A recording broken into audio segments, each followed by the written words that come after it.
네, 김영환입니다. 오늘도 같이 말씀 묵상하겠습니다. 중독 탈출 방법. 어떻게 해야 중독에서 빠져나올 수 있을까요? 중독은 쾌락을 주는 것이죠. 우리를 유혹하고 일시적인 만족감을 줍니다. 이와 마찬가지로 죄의 열매도 굉장히 달아요. 그렇죠? 잠깐 죄를 맛볼 때는 어떠한 나에게 유익을 주는 것, 그게 있는 것 같아요. 그래서 죄의 열매를 우리는 맺게 되는 거죠.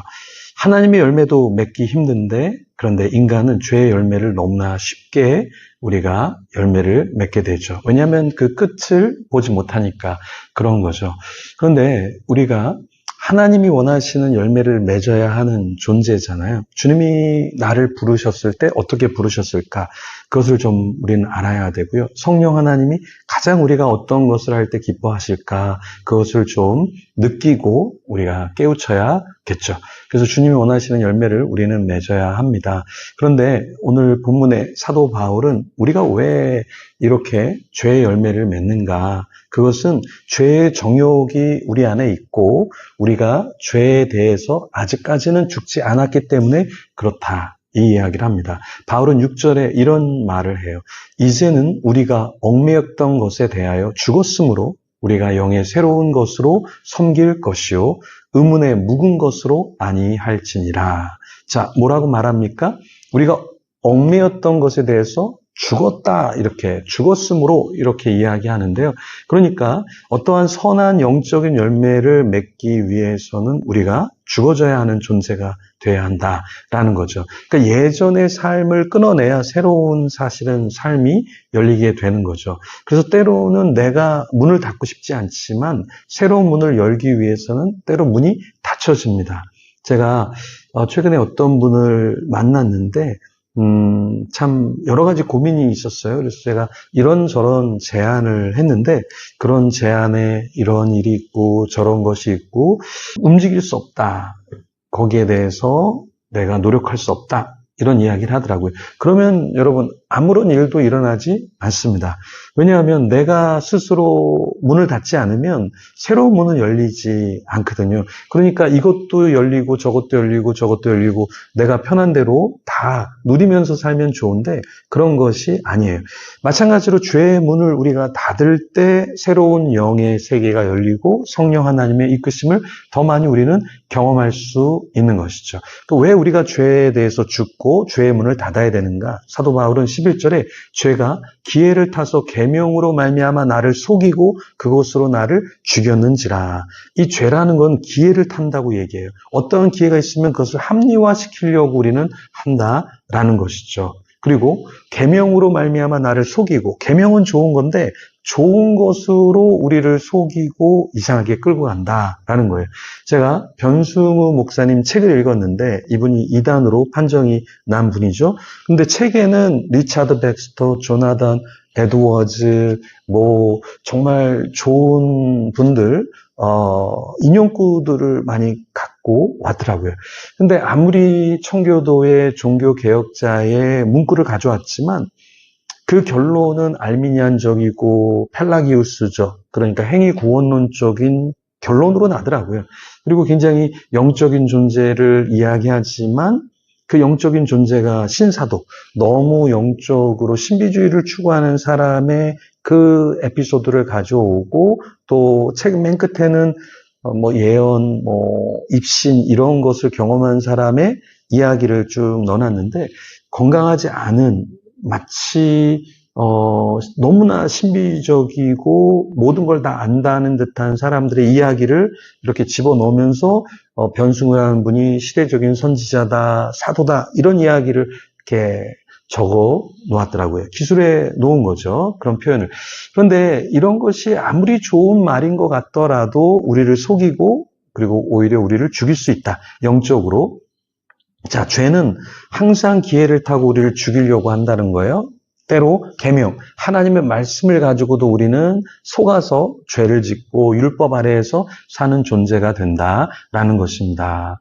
여러분, 우리가 이 시대에 참 많이 미혹을 당하는 것 같아요. 그러니까 좋은 선지자인 것 같은데 나중에 보면 우리를 잘못된 길로 인도하는 사람들이 너무나 많다라는 거예요.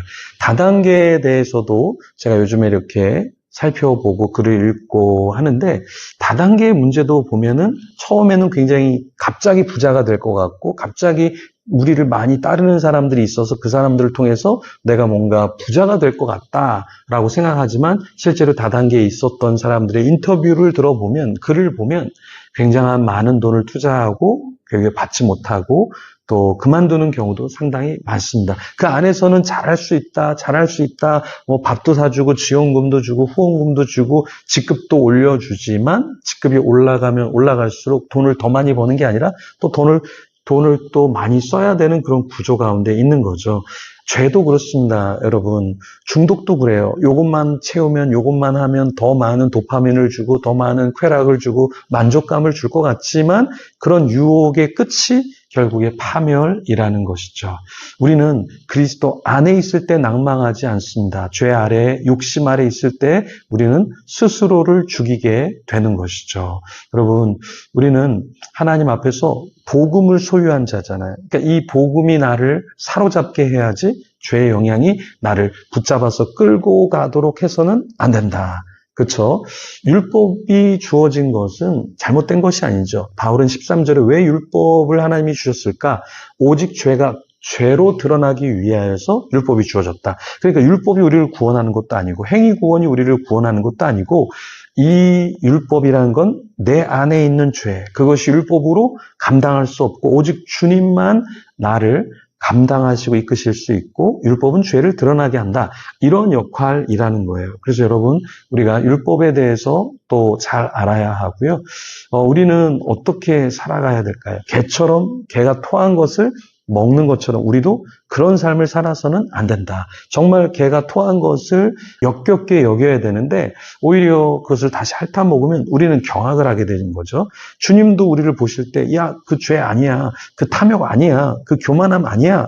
그런데 우리는 다시 그런 모습을 우리 삶 가운데 보이면 주님께서 야, 얘 영적으로 정말 개 같은 존재네. 지금 이 토한 것을 다시 먹네.